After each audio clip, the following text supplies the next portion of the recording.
Video பார்க்குற அனைவருக்கும் வணக்கம். இப்போ தான் முதல் தடவை மண் வாசனை சேனலில் வந்து வீடியோ பார்க்குறீங்கன்னா வீடியோ பிடிச்சிருந்தா ஒரு லைக் பண்ணிக்கோங்க. வாங்க வீடியோக்குள்ளே போகலாம். இந்த மழை காலத்தில் சளி இருமலுக்கான ஒரு மூலிகை தோசை தான் நான் செய்ய போகிறேன். வாங்க எப்படி செய்கிறதுன்னு பார்க்கலாம். இதுதான் தூதுவளை செடி. எங்கள் கிராமப்புறங்களில் நாங்கள் இப்படி தான் இந்த இலையோட பேர் சொல்லுவோம். இது ஒரு தூதுவளை செடி. அந்த சிலையை நான் பறிச்சுக்கிறேன். இது வந்து முசுக்குன்னு சொல்லுவோம்.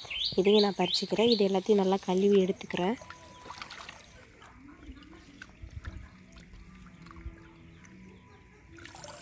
இலை பறிக்கிறதுக்கு முன்னாடியே ஒரு கப்பு புழுங்கரிசி ஊற வச்சுருக்கேன். புழுங்கரிசி மாவு ஒரு கப்புன்னா அதை விட இலையோட மாவு வந்து 2 கப் இருக்கணும். அந்த அளவுக்கு பார்த்து இலையை பறிச்சுக்கோங்க. பறித்த இலையும் ஊற வச்ச அரிசியும் எடுத்து அம்மியில் அரைச்சி எடுத்துக்கிறேன்.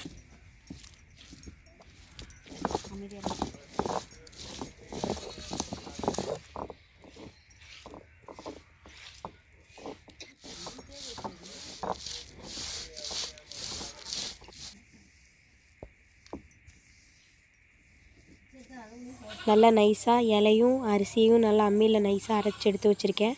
கொஞ்சமாக உப்பு சேர்த்து நல்லா கலந்து விட்டுக்கிறேன்.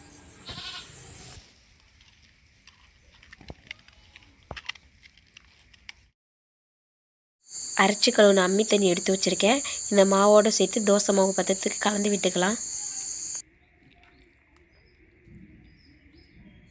மாவு ஒரு 15 நிமிஷம் புளிக்க வச்சுக்கிறேன். 15 நிமிஷம் ஆகிடுச்சு. இன்னுமே மாவு கொஞ்சம் கெட்டியாக இருக்க மாதிரி இருக்குது. இன்னும் கொஞ்சம் தண்ணி சேர்த்து நல்லா கலந்து விட்டுக்கிறேன். இந்த தோசை சுடுறதுக்கு நான் நல்லெண்ணெய் எடுத்துக்கிறேன்.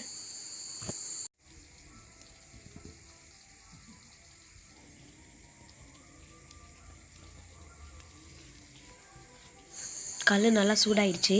இப்போ தோசை ஊற்றிக்கிறேன்.